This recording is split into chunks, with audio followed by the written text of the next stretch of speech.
ನಮಸ್ಕಾರ ವೀಕ್ಷಕರೇ, ಸೆವೆಂತ್ ಗೇರ್ಗೆ ಸ್ವಾಗತ. ಇಂದು ನಾನು ಹೇಳಲು ಹೊರಟಿರುವ ವ್ಯಕ್ತಿ ಹಿಂದೂ ಧರ್ಮವನ್ನು ಪಾಲಿಸುತ್ತಿರುವ ಒಬ್ಬ ಅಮೆರಿಕನ್ ಪ್ರಜೆ. ಆಶ್ಚರ್ಯವೆಂದರೆ ಅವರ ತಂದೆಯಾಗಲಿ ತಾಯಿಯಾಗಲಿ ಯಾರೂ ಭಾರತದ ಮೂಲದವರು ಅಲ್ಲ. ಈ ವ್ಯಕ್ತಿಗಾಗಲಿ ಭಾರತಕ್ಕಾಗಲಿ ಯಾವುದೇ ರೀತಿಯ ಸಂಬಂಧವೇ ಇಲ್ಲ. ಆದರೆ ಇವರಿಗೆ ಭಗವದ್ಗೀತೆಯ ಬೋಧನೆಯ ಬಗ್ಗೆ ಅಪಾರ ಜ್ಞಾನವಿದೆ. ಯೋಗ ಧ್ಯಾನದ ಬಗ್ಗೆ ಅರಿವಿದೆ.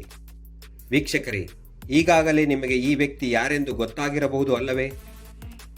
ಅವರೇ ಅಮೆರಿಕ ರಾಷ್ಟ್ರೀಯ ಗುಪ್ತಚರ ವಿಭಾಗಕ್ಕೆ ಪ್ರಪ್ರಥಮವಾಗಿ ನೇಮಕಗೊಂಡ ಕಟ್ಟಾ ಹಿಂದೂ ಧರ್ಮದ ಪಾಲಕಿ, ಅಸಾಮಾನ್ಯ ಸಾಹಸಿ, ಹಿಂದೂ ಲೇಡಿ ಬಾಂಡ್ ತುಳಸಿ ಗಬ್ಬಾರ್ಡ್.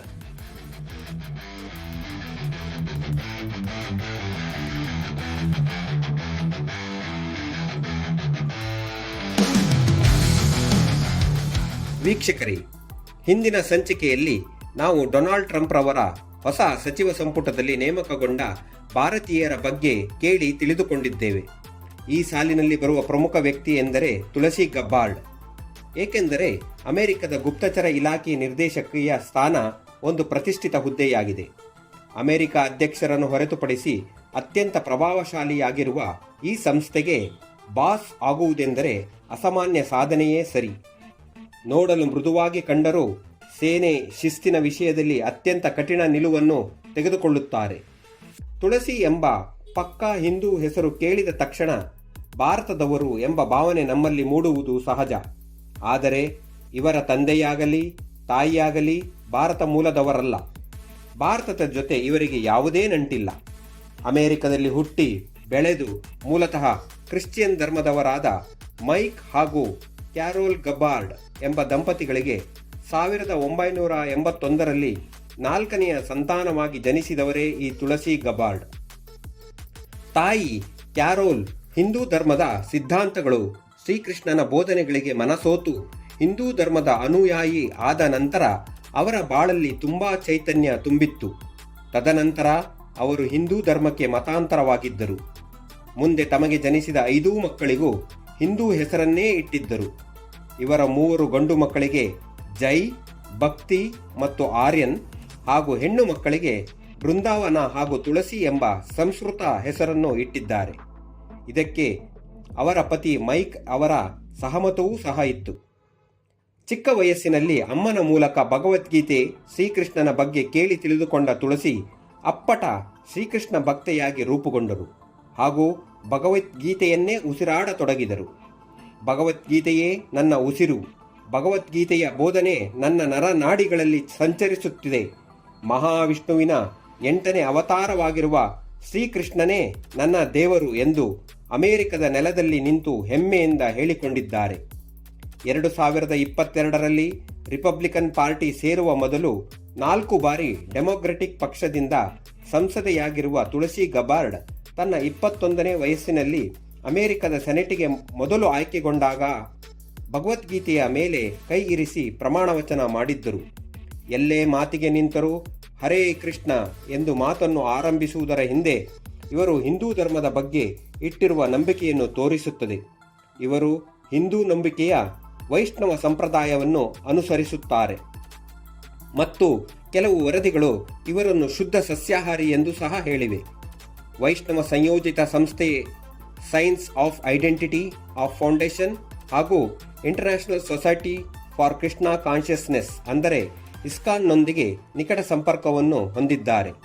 ತುಳಸಿ ಗಬ್ಬಾರ್ಡ್ ಅವರು ಅಬ್ರಹಂ ಎಂಬುವವರನ್ನು ವೈದಿಕ ಹಿಂದೂ ಪದ್ಧತಿಯಂತೆ ವಿವಾಹವಾಗಿದ್ದಾರೆ. ಈ ಹಿಂದೆ 2 ಬಾರಿ ಮೋದಿಯವರು ಅಮೆರಿಕಕ್ಕೆ ಭೇಟಿ ನೀಡಿದ್ದಾಗಲೂ ಭಾರತೀಯ ಸಂಪ್ರದಾಯದಂತೆ ಹೂವಿನ ಹಾರ ಹಾಕಿ ಸ್ವಾಗತಿಸಿದ್ದರು ಹಾಗೂ ಭಗವದ್ಗೀತೆಯ ಪ್ರತಿಯನ್ನು ಉಡುಗೊರೆಯಾಗಿ ನೀಡಿದ್ದರು. ಜಾಗತಿಕವಾಗಿ ಇಸ್ಲಾಮಿಕ್ ಉಗ್ರವಾದವನ್ನು ವಿರೋಧಿಸಿ ಪಾಕಿಸ್ತಾನ ಮತ್ತು ಬಾಂಗ್ಲಾದೇಶದಲ್ಲಿ ಹಿಂದೂಗಳ ಮೇಲೆ ಆಗುತ್ತಿರುವ ದೌರ್ಜನ್ಯವನ್ನು ಖಂಡಿಸಿದ್ದಾರೆ. ಇನ್ನು ಇವರ ದೇಶ ಸೇವೆಯ ಬಗ್ಗೆ ನೋಡುವುದಾದರೆ 2004ರಲ್ಲಿ ಇರಾಕ್ನಲ್ಲಿ ಇನ್ಫೆಂಟ್ರಿ ಬ್ರಿಗೇಡ್ ಯುದ್ಧ ತಂಡದಲ್ಲಿ ಸದಸ್ಯರಾಗಿ ಇದ್ದು ಕಾರ್ಯಾಚರಣೆಗಳಲ್ಲಿ ಭಾಗವಹಿಸಿದ್ದಕ್ಕಾಗಿ ಯುದ್ಧ ವೈದ್ಯಕೀಯ ಬ್ಯಾಚನ್ನು ಅವರು ಪಡೆದರು. ಯುನೈಟೆಡ್ ಸ್ಟೇಟ್ಸ್ನ ಮೆರಿಟೋರಿಯಸ್ ಸರ್ವಿಸ್ ಮೆಡಲ್ ಹಾಗೂ ಮಿಲಿಟರಿ ಪ್ರಾವೀಣ್ಯತೆಗಾಗಿ ಜರ್ಮನ್ ಶಸ್ತ್ರಪಡೆಗಳ ಬ್ಯಾಚ್ ಪಡೆದಿದ್ದಾರೆ. 2007ರಲ್ಲಿ ಮಿಲಿಟರಿ ಅಕಾಡೆಮಿಯ ಆಫೀಸರ್ ಕ್ಯಾಂಡಿಡೇಟ್ ಶಾಲೆಯಿಂದ ಅತ್ಯುತ್ತಮ ಶ್ರೇಣಿಯಲ್ಲಿ ಪದವಿ ಪಡೆದ ನಂತರ 2ನೇ ಲೆಫ್ಟಿನೆಂಟ್ ಆಗಿ ನಿಯೋಜಿಸಲಾಯಿತು. ಮಿಲಿಟರಿ ನಾಯಕಿಯಾಗಿ ಕುವೈಟ್ನ ರಾಷ್ಟ್ರೀಯ ಗಾರ್ಡ್ನಿಂದ ಸಹ ಮೆಚ್ಚುಗೆಯ ಪ್ರಶಸ್ತಿಯನ್ನು ಪಡೆದ ಮೊದಲ ಮಹಿಳೆಯಾಗಿದ್ದಾರೆ. 2015ರಲ್ಲಿ ಕ್ಯಾಪ್ಟನ್ ಹುದ್ದೆಯಿಂದ ಮೇಜರ್ ಆಗಿ ಬಡ್ತಿ ನೀಡಲಾಯಿತು. ತದನಂತರದಲ್ಲಿ ಅವರ ಸಾಧನೆಯನ್ನು ಗುರುತಿಸಿ 2021ರಲ್ಲಿ ಅವರನ್ನು ಲೆಫ್ಟಿನೆಂಟ್ ಕರ್ನಲ್ ಹುದ್ದೆಗೆ ನಿಯೋಜಿಸಲಾಯಿತು. ಕೇಂದ್ರ ಗುಪ್ತಚರ ಸಂಸ್ಥೆ CIA, ರಕ್ಷಣಾ ಗುಪ್ತಚರ ಸಂಸ್ಥೆ DIA, ರಾಷ್ಟ್ರೀಯ ಭದ್ರತಾ ಸಂಸ್ಥೆ NSA ಹಾಗೂ federal bureau of investigation FBI ಸೇರಿದಂತೆ ಗುಪ್ತಚರ ಸಾಮರ್ಥ್ಯ ಹೊಂದಿರುವ ಎಲ್ಲ 18 ಏಜೆನ್ಸಿಗಳು ನೇರವಾಗಿ ರಾಷ್ಟ್ರೀಯ ಗುಪ್ತಚರ ನಿರ್ದೇಶಕರಾದ ತುಳಸಿ ಗಬಾರ್ಡ್ ಅವರಿಗೆ ವರದಿಯನ್ನು ಮಾಡುತ್ತದೆ. ಇದನ್ನು ಆಧರಿಸಿ ಪ್ರತಿದಿನ ತುಳಸಿ ಗಬಾರ್ಡ್ ಅವರು ಅಮೆರಿಕದ ಅಧ್ಯಕ್ಷರಿಗೆ ಅಪ್ಡೇಟ್ ಮಾಡುತ್ತಾರೆ. ವೀಕ್ಷಕರೇ, ತುಳಸಿ ಗಬಾರ್ಡ್ ಬಗ್ಗೆ ಹೇಳುತ್ತಾ ಹೋದರೆ ಗಂಟೆಗಟ್ಟಲೆ ಸಮಯವಿದ್ದರೂ ಸಾಕಾಗುವುದಿಲ್ಲ. ಒಬ್ಬ ಮಹಿಳೆಯಾಗಿ ಹರೇ ರಾಮ್ ಹರೇ ಕೃಷ್ಣ ಎನ್ನುತ್ತಾ ಶಾಂತಿ ಮಂತ್ರದ ಜೊತೆಗೆ ಯುದ್ಧ ಭೂಮಿಯಲ್ಲಿ ಕಾಲಿಟ್ಟರೆ ಘನ ಘೋರ ಹೋರಾಟಕ್ಕೂ ಸಿದ್ಧವಾಗಿರುವ ತುಳಸಿ ಗಬಾರ್ಡ್ ಅವರ ಒಂದೊಂದು ಆಪರೇಷನ್ಗಳು ಸಹ ರಣರೋಚಕವಾಗಿದೆ. ಪಾಕ್, ಆಫ್ಘಾನ್, ಇರಾನ್, ಬಾಂಗ್ಲಾದೇಶದಂತಹ ದೇಶಗಳಲ್ಲಿ ಬೇರು ಬಿಟ್ಟಿರುವ ಉಗ್ರವಾದಿಗಳಿಗೆ ಸಿಂಹ ಸ್ವಪ್ನವಾಗಿರುವ ಇವರು ಅವರ ಸರ್ವನಾಶಕ್ಕೆ ಪಣ ತೊಟ್ಟಿದ್ದಾರೆ. ಭಗವದ್ಗೀತೆಯಲ್ಲಿ ಹೇಳಿರುವಂತೆ ಶಾಂತಿ ಹಾಗೂ ಕ್ರಾಂತಿಯ ತತ್ವಗಳನ್ನು ಪಾಲಿಸುತ್ತಾ ಬಂದೂಕು ಮತ್ತು ಭಗವದ್ಗೀತೆಯ ದ್ಯೋತಕವಾಗಿರುವ ತುಳಸಿ ಗಬಾರ್ಡ್ ಅವರ ಸಾಹಸಗಾಥೆ ಕೇಳಿದರೆ ಮೈ ರೋಮಾಂಚನವಾಗುತ್ತದೆ.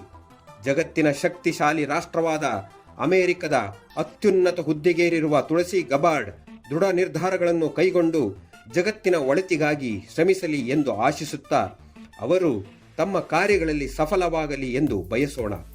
ಇದೇ ಈ ಹೊತ್ತಿನ ವಿಶೇಷ. ಇಷ್ಟವಾಗಿದ್ದರೆ ಸಬ್ಸ್ಕ್ರೈಬ್ ಹಾಗೂ ಲೈಕ್ ಮಾಡಿ ಎಂದು ಕೇಳಿಕೊಳ್ಳುತ್ತಾ ಮತ್ತೊಂದು ಅರ್ಥಪೂರ್ಣ ಸಂಚಿಕೆಯೊಂದಿಗೆ ಮತ್ತೆ ಭೇಟಿಯಾಗೋಣ. ಧನ್ಯವಾದಗಳು.